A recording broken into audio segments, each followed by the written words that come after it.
Welcome everyone to the Nightmares Podcast, where we talk about everything horror. I'm Brandon with our sound person Colin, and of course with me are Mark and Zach. Howdy. Today we've got a bit of a heavier topic than usual.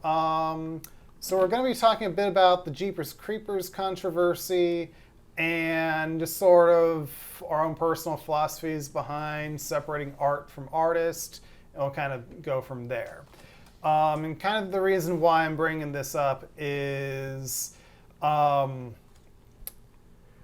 this kind of happens quite a bit over the last couple of years, but it seems to be coming up a lot more now for some reason between like our circles of friends, people we meet throughout the day, online and everything. And that's the whole Jeepers Creepers controversy with the director.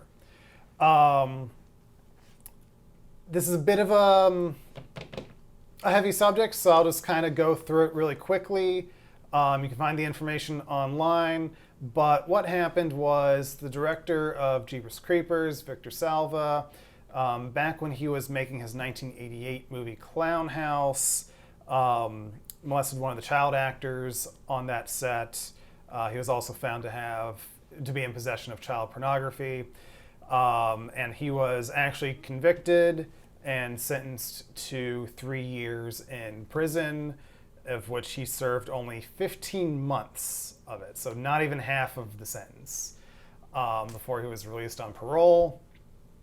One of his movies after his release was called Powder, during which the former child star from Clown House tried to protest the movie, and Disney, which owned Powder, was like, oh, we didn't know anything about that until after the movie was made. And then, of course, he made Jeepers Creepers and Jeepers Creepers 2. And I actually didn't find out about anything about this until only a couple years ago after I saw Jeepers Creepers 3. And how I found out was, so in Jeepers Creepers 3, there is a character who's a teenage girl who's living with a relative because her father sexually abused her. And there are these two other guys who are talking about her while she's off screen. And one of them is saying to the other guy, well, can you really blame the guy? I mean, just look at her. The heart wants what it wants. And when I saw the movie in the theater, I'm just like, that's a weird bit of dialogue to have in a movie like this. And then when I got home, I saw this article about that line of dialogue and the controversy behind the director and everything, and I'm just like, oh, this guy's a monster. Like, legitimate, this is more monstrous than any movie monster could ever be. And so as a result of which, it's like I am noticing that there are a lot of people that just don't want to talk anything about Jeepers Creepers. They don't want to give him the credit for the movies. They don't want to bring attention to his movies. And in all honesty, I can't blame those people. But then I also can't deny that there are fans of these movies. And so this kind of just sparked an idea of just, I just kind of wanted to talk about do horrible actions of creators affect our opinions of the movies?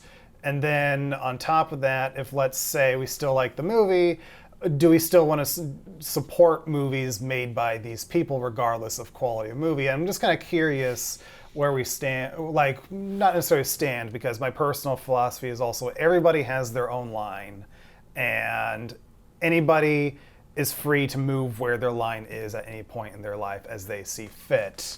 So to me, it really isn't a right or wrong answer in the grand scheme of things. A lot of it is what we need to do to live with ourselves. So I'm just kind of curious, does knowing this affect our opinions of Jeepers Creepers? Did we like the movies? Do we not like the movies? Does this affect us? And just sort of broadly the art versus artist thing. So I don't know who wants to. Mark? It's a good fucking topic. This is a really good topic, considering everything that's happened with Bill Cosby and Harvey Weinstein and everything else.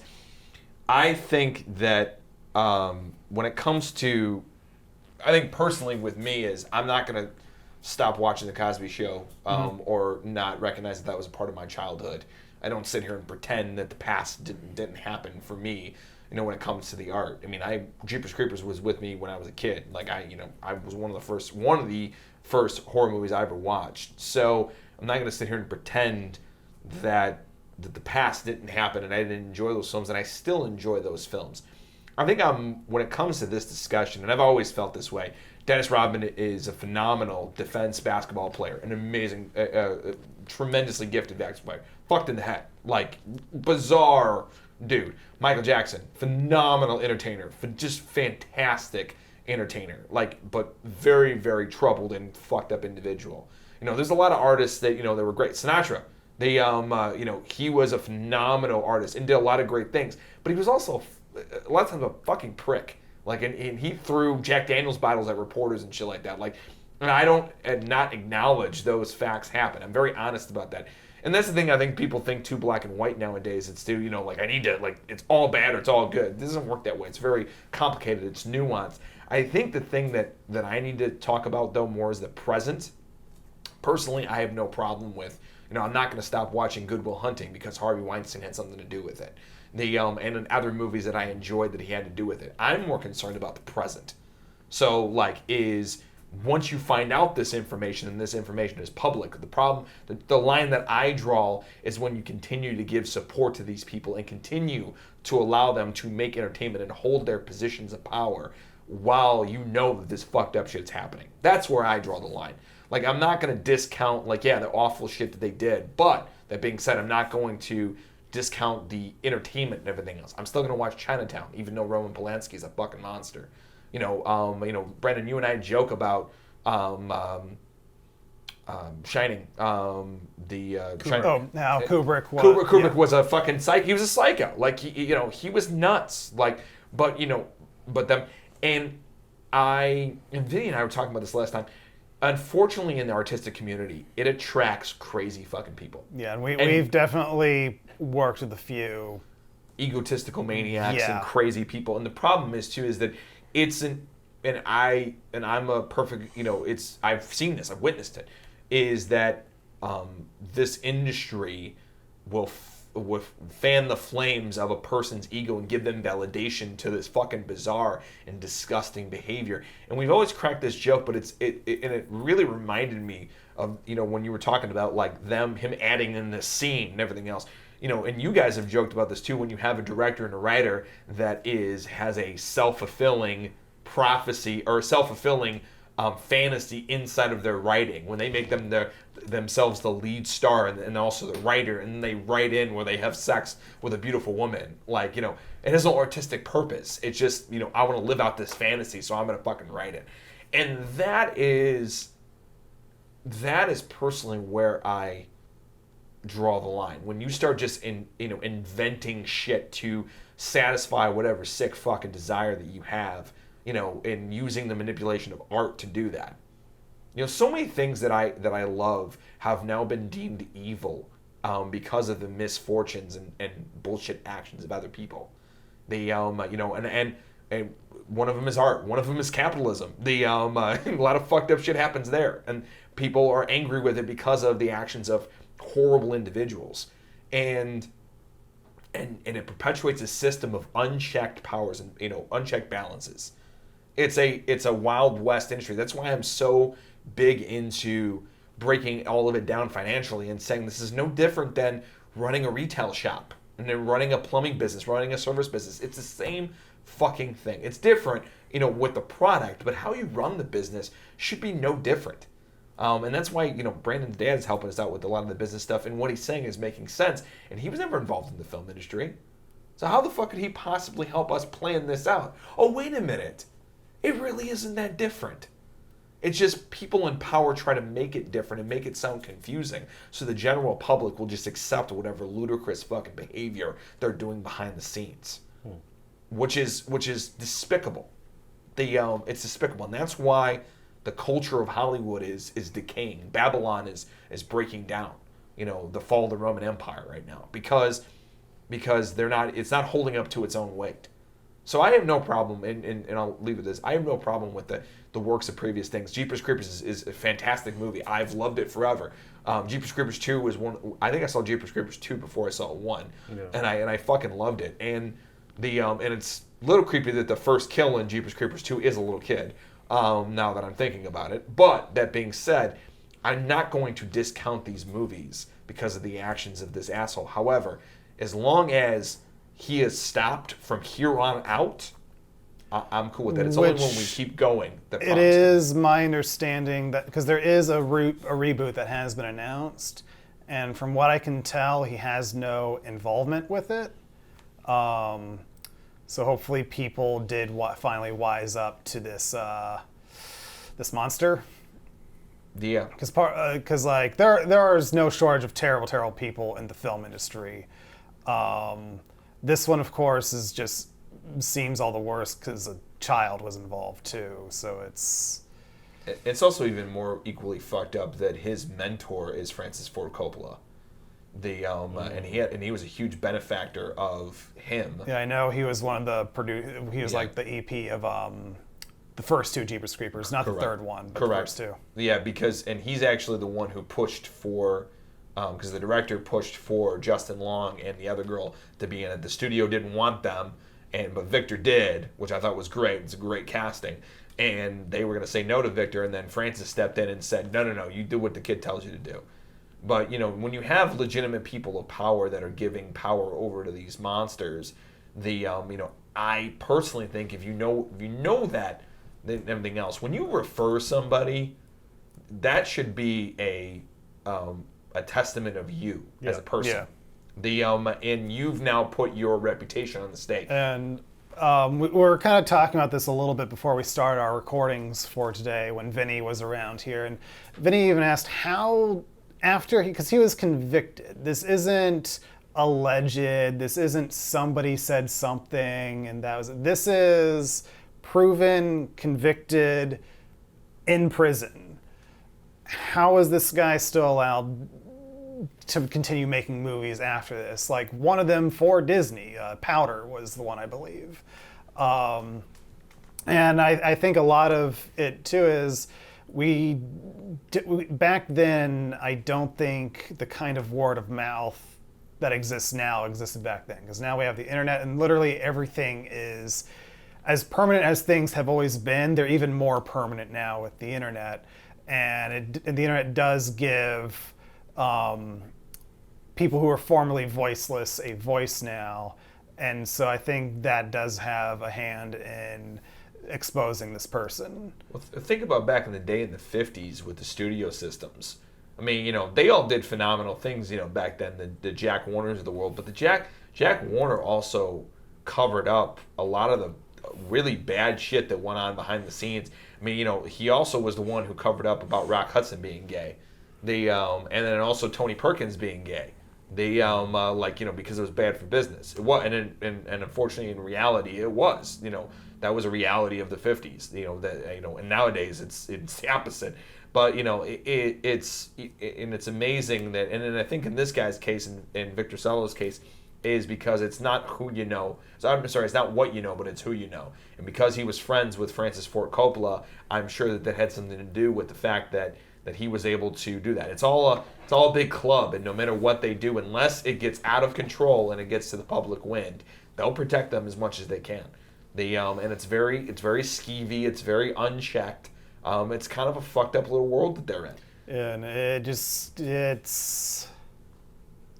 it really is just disheartening when you learn about something like this too, because we do keep learning about these things like over and over and over again. It's to the point where it's just like, it's got to make you wonder, like, if you want to make it in this industry, do you have to be a legitimately terrible person?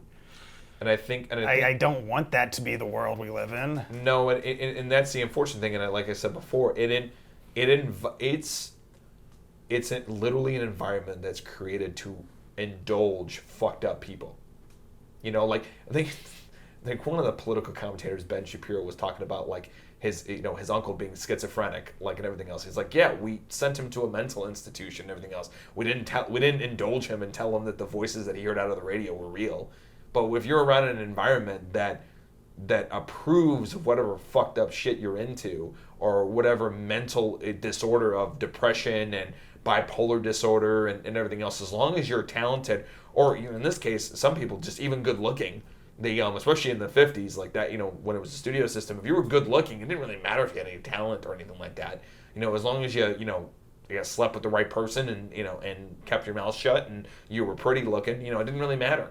And it's an environment that approves of that and perpetuates that. So, it's not shocking that that this shit happens, because it's a kind of a fucked up little culture over there. And I'm not saying that everybody there is fucked in the head and everything else.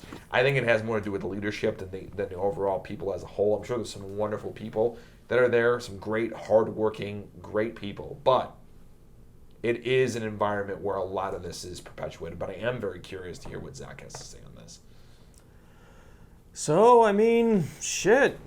Like, I can't deny I love the first one. The second one I was always kind of meh on. Like, it was a good movie. I enjoyed it for the most part, but I always thought the first one was my favorite. It was darker, creepier, and just, I don't know, I liked it better.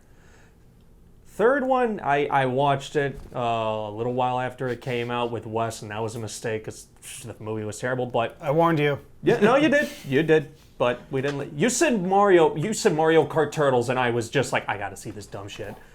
So, but yeah, it's like... I can't deny I enjoyed the first two movies. And I run into this problem all the time with the game industry, because there's a lot of fucking shitty game developers out there. Yeah. Assholes who like to run their mouth, think they're God's greatest gift to Earth, and it's like, no, fuck you. I'm not going to support your game. So it's like, ahead of time, I'll just be like, no, fuck you. But there's other times where it's like, we get your fucking Randy Pickfords, and I've already bought, fucking Borderlands 2, and it's like, oh yeah, this game's great, but the guy's a piece of shit. So... sometimes it's like, for the most part, if I know early on, no, I won't fucking support the creator. Yeah, because he's a piece of shit. I'm not going to support you. You can go fuck yourself. But if it's something that I learned later on in life, because, like I said, these movies came out when the internet wasn't a thing. And word of mouth didn't travel around. Were all of us kids when we first saw Jeepers Creepers? Yeah. Yes. I saw the first one when my brother got it on pay-per-view. So I would have been like 10 or 11 at the time. What year did it come out? 2000? 01. 01? Yeah, 01. Then we were all kids for the most part. And then he got the second one on DVD, and of course, like we've mentioned, the internet back then was not what it was now. Not Of even course, we close. were kids, so The internet was around, but, and we weren't on it as much because we were kids. Correct.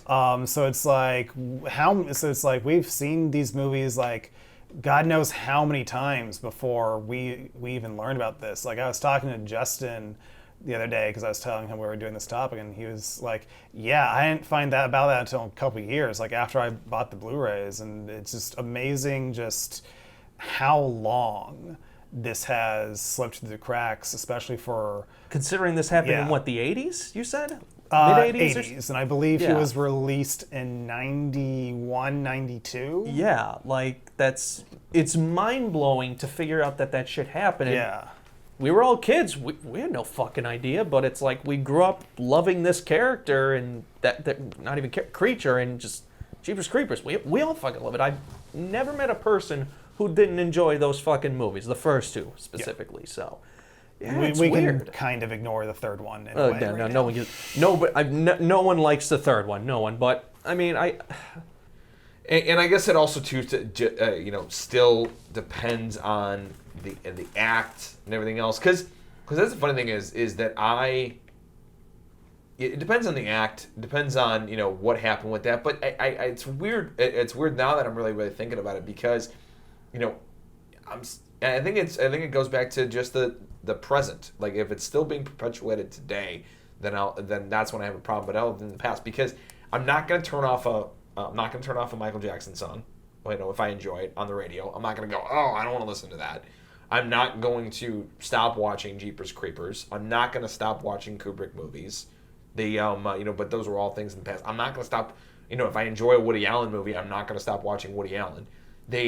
So I think it really just, and I think everybody kind of agrees on this, is that if you know about it, in the present, And then everything going forward after that, that's when you do the boycott, and you're like, I'm not going to support this person. But anything that's done in the past, it's in the past. There's nothing you can do about it. There's nothing you can change about it. Yeah. I mean, in your case, though, it's Ryan Johnson. Ryan Johnson, you won't watch any of his shit, regardless if it's past or present. So I guess it comes down to how that act of whatever that person did personally affects you, and how deep are you willing to go when it comes to that person's work. With me, it's from the present on, but some people, and I've heard this many times, some people will not watch a Miramax film. They will not watch another fucking Miramax film ever again. And I'm kind of like, well, that's kind of silly. Like, there's some phenomenal works, and I'm like the biggest Robin Williams fan, so I'm going to still keep watching Good Will Hunting, and I'm watching it for him. I'm not watching it for the dude who greenlit it. It really depends. It really depends on the individual. But I will say this, though. This dude is and this is something very personal to me. This dude is a symptom of a greater disease that is the industry that we're in. And I'm hoping that what we're doing, and what we're building culture, and we're changing hearts and minds through our content and everything else, and what we're doing. I'm hoping that it shifts a little bit of that power out of their hands, the people that are perpetuating these things, these horrible acts that aren't important to them, until it smacks them in the face on the front page of whatever. And even then it doesn't, because most people, what the funny thing is, I guarantee that most people, if you ask the average movie fan, like if you ask people who are not not in our circles, readers, aren't in the filmmaking business, just regular Joe Schmo, they wouldn't know dick. They wouldn't know dick about this thing that happened with them, because it would go completely under the radar, and they would keep on watching it with no idea about this. It's not like it was on the news or anything like that. Yeah, I mean, again, and Bill, the fucked up part is Bill Cosby was doing that shit for years, and everyone knew about it. Like, so many people knew about it. Like, and he did it since before the Cosby Show. Like, when he was doing it as a stand-up. I mean, like, for decades. And no one said shit until and eventually it came down to it took 30 women to come forward. It was something ridiculous. It was overwhelming. I remember that shit started coming out when I was in high school, and he didn't finally get convicted or whatever until shit. Did we already graduate by then? Yeah, I think so. I think so. It was a good long 5 It was plus around years. that time. It's just I'm a little hazy on the actual timeline, Yeah, but it was around that. I remember from the first accusations coming out to when everything finally went down was a good maybe 5 years, which it's just Jesus, that's I think if I watched old Cosby movies, if I started to think about it too much while I was watching it, yeah, I would probably have to turn it off for emotional purposes. But I kind of become like Sarah when it comes to eating meat. She absolutely adores and loves animals and everything else, but she still eats meat. And I asked her about this. She's like, I separate it in my head. I don't. That doesn't equal that to me. I'm able to separate it in my head. I said, okay. I respect that. I think a lot of people do that are animal lovers. And I haven't watched the Cosby Show in time, but I watched his stand-up recently. Didn't come up in my head. I still laughed and everything else. But I think if I sat there and really, when I watched it and I was starting to think about it, I don't think I would be able to watch it for very long. So it just depends. It depends about that moment and how I'm feeling in that moment. She can get pretty dark really quick. Like I said, everybody has their own line. Everybody can move their line when they want to. For me, I do like the first 2 Jeepers Creepers movies. For me, it's if you like the movie, it's okay to say you liked the movie.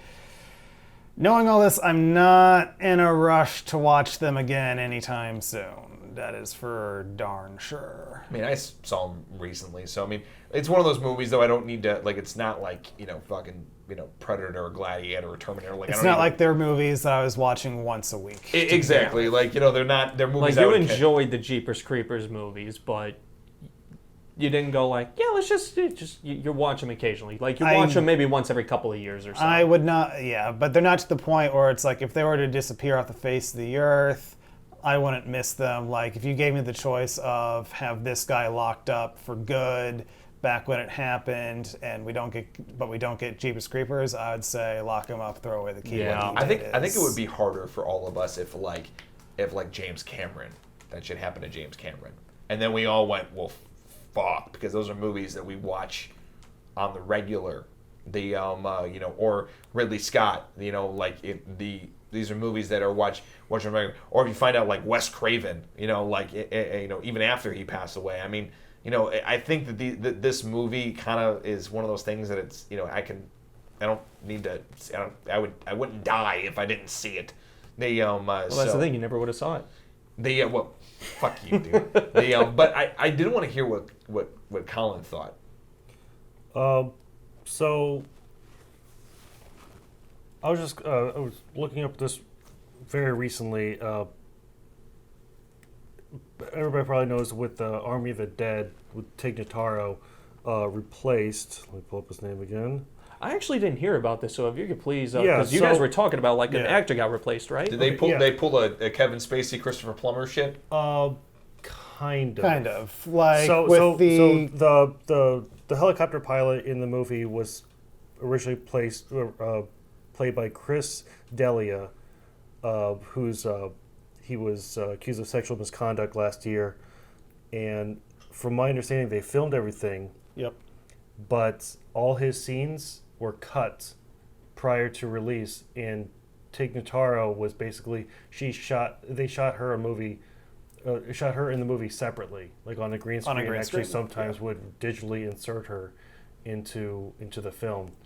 So that was, I guess that I just bring that up because that's an example. Like I guess something that is positive in the sense that like as far as how fast we can learn about this stuff and technology able to rectify something before it's too late, kind of thing. Similar to Predators. The Predator. Yeah. With the Yeah, I forget the actor, The but fact- that was a case I of know, they yeah. just cut Yeah. the scene, They and cut the unfortunately, scene. that was an introduction for a main character, so it just truncated the movie. Now, granted, you could argue that the movie's doing it to save their own ass, so they don't look bad, and we don't know exactly if anything's being done Yeah. to the person doing the bad things.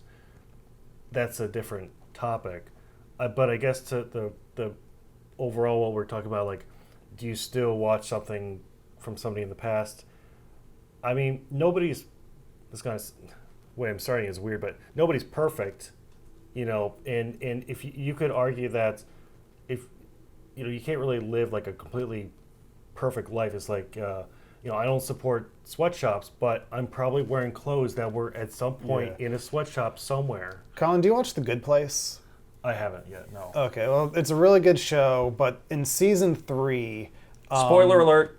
yeah, I'm gonna try to be as Dude, non-spoilery just as spoiler. possible. But Just basically, Ted Danson goes on this whole discovery of now more than ever, it is more difficult to be a good person because, like, let's say you buy an apple from a grocery store because you want to eat healthy. Yeah. That's a good decision. But that apple was picked by slave workers in some other country and shipped to America, so you're supporting slave labor by buying that apple. And on top of that, the way it was shipped here, fossil fuels, gas, and Yeah.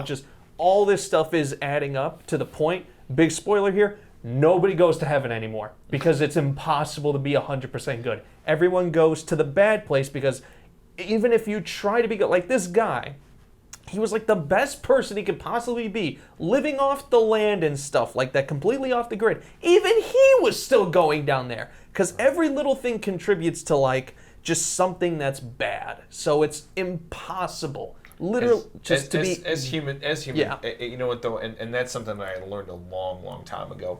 Is that you know what, man, we gotta do the best we can.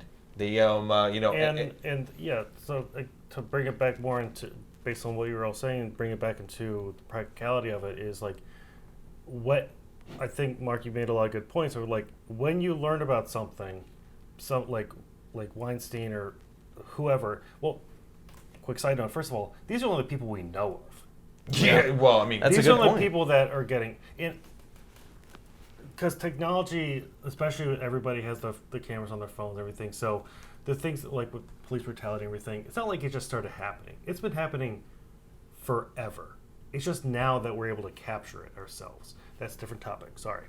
But as far as it's the whole, kind of Matrix thing, the ignorance is bliss kind of thing. Like, in some way, you do have to keep yourself sane, you do sometimes have to live in the form of a version of bliss, or sorry, of ignorance, because if you're knowledgeable of everything, you're gonna have a miserable life. So, like I said, do the best you can. But just to get back on what the main point I was trying to say, also was when you find out somebody's done something, cut them off there. You can't undo what they've done. And it's not fair to say to everybody who enjoys those movies, you can't enjoy those anymore because he did something bad. And who's the director of Guardians of the Galaxy? James Gunn. Thank you. So there's a quick thing, not nearly as bad as sexual assault or anything like that, or child pornography, but like tweets from 12 years ago. Tweets of tasteless jokes, essentially. Tasteless jokes. And it's just like, remember that, okay, people can do things in the past and they need to be punished for them depending on what it is, but also people do change. Just because you did something 12 years ago doesn't mean that's who you are now. And it's interesting that you bring that one up, because I remember that when Disney did originally fire him off of Guardians 3, right, there was an actress who came in, I forget who it was, but there was an actress who was like, why did you fire James Gunn? He's one of the good ones in this industry. right. A bunch of people came. I believe Dave Bautista came to his defense. A few other people did as well. You know, and here's the important part too, and I think that this is where the other side of the dark side of the coin is, and the part that's making me uncomfortable is how easily these things are happening. With and by the way, we must make sure that we don't toss the baby with the bad bathwater. I've gotten very uncomfortable about how quickly they can change out, and it's not about the person; it's about the technique and how quickly. It's the reactionary stuff. It's basically like, instead of hearing somebody out, you're just like, nope, you're wrong. Get the fuck out. It's like the internet doesn't foster, especially Twitter. I despise Twitter. You're not preaching to the converted. And just because it's social media and certain things, they kind of force the worst of humanity in the sense, like, you got to react now. No time to think. If you're thinking, next person. And that's kind of, you could argue that's how Hollywood's always been, kind of thing, where it's like, in the predatory things, where it's like, if you're not going to do this, there's a line of thousands of people who are sort of, waiting to take your place. So you what better... makes you so high and mighty, kind of thing. So like, I'm in power because I work the game, and so I'm above you, and like, I can do whatever I want. Yeah, and that's a despicable oriented behavior. And that's the thing is I think that the internet is changing that, and I think that there are a lot more shit being done outside of the traditional system, which I really appreciate. Yeah. We just need to make sure that while that's all going on, that the internet culture, and I'm going to make a slightly interesting parallel. Wrap it up. Internet's kind of like a firearm. It can be used for good. It can be used. It can be used for evil. It often depends on how it's being wielded and what it's being used for. The gun is the internet can be used to spread amazing information and to give opportunity to people that would have never had them. There's some phenomenal YouTubers out there that would have never existed in the regular system. It gives us a platform to get out there, but it's the same internet that destroys people's reputations that didn't do a damn thing or did something that is nowhere near the awfulness of the Bill Cosbys and the Harvey Weinsteins of the world. And I'm not saying that I'll piggyback off that and just say, like, particularly like with music, for example, in any content nowadays, but even before, like, video and everything, a lot of people back in the day, if you wanted to write music and get it published, you had to it was limited to the people who could afford a recording studio and make that. That denied a lot of creative people the opportunity to even get their stuff out. So with the internet and also just technology, you could write your own stuff at home and do it yourself. And so that was great because anybody could put out what they wanted and make music. It was also bad because anybody could make music and let it out. So it's a double-edged sword where you just have a lot more stuff to sort through. And that could be the overwhelming things with the internet and social media. And just, it could just be so unrealistically pinpointed to certain aspects and just, I mean, the news itself, mainstream news is already, depending on what channel, it's already, like everything has a bias. And so just, it's so much harder to find that where that might be coming from on something like social media. And you need to have a balance because too much ignorance breeds naivety, and then too much information breeds cynicism. And you need to have a balance between the two. And also too is you need to also, everyone, and this is something that I've said for a very long time. When you receive information, make sure, take a breath, take a step back. Yep. Look at the information objectively. Yes. You have more time than you think you do. Like the internet wants you to make a decision now, when in fact you got more time than you think you do. Take a step back, look at the information, look at the facts, make the decision for yourself, on whatever it is. And I think that's ultimately what everybody needs to do is take a breath. And I understand that it's scary. I understand there's some fucking monsters out there and everything else. But we can't can't tell you how many episodes of Twilight Zone prove this point, is that just because there's one monster, you can't start turning on everybody else, thinking that everyone's the monster. Because that leads to destruction. Science it's countless science fiction and horror movies galore. Yep. So make sure that you don't turn on everyone. That's all. And that's that's my final thought on this, is that don't let the monsters of the world make you paranoid and thinking that everyone's a monster, because it's just not true. Dak? Final thoughts? Love what you love, don't hurt anybody, and don't impose your shit on anybody else. Colin, any final thoughts from you? At the end of the day, you do, like you said, do what you can. Live an honest life.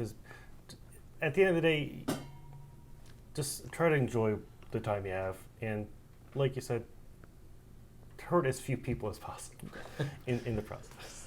I'll say ditto to everything these guys have said, but I'm also going to add, I don't think anybody's going to cry if I say I hope Victor Salva rots in hell for what he did. No, I'm good. All right. Thank you for listening to this episode of the Nightmares Podcast. I think we'll also agree that this is kind of a conversation topic that just will never end in the world. So let us know what you think. You can also listen to all of our previous episodes of the Nightmares Podcast wherever podcasts are available. Also, be sure to look us up on all of our social media at Midwest Horror Network on Facebook, Instagram, YouTube, and Slasher. And of course, if you are watching this on YouTube, if you could be so awesome to stab that like button, smash that subscribe, and click that little ding bell to be notified every time we drop amazing content right here on MHN. And also, too, is, we are trying to build a new culture and try to get out some great content by some people that are amazingly talented, and I'm not talking about just us in the room, is all the people that help out with the episodes of Living Nightmares, all the people that are helping out on the back end, and all the people that are helping us, build this business. And there's something that you can do that will be a tremendous help. Share this video. That's it. Just share this video.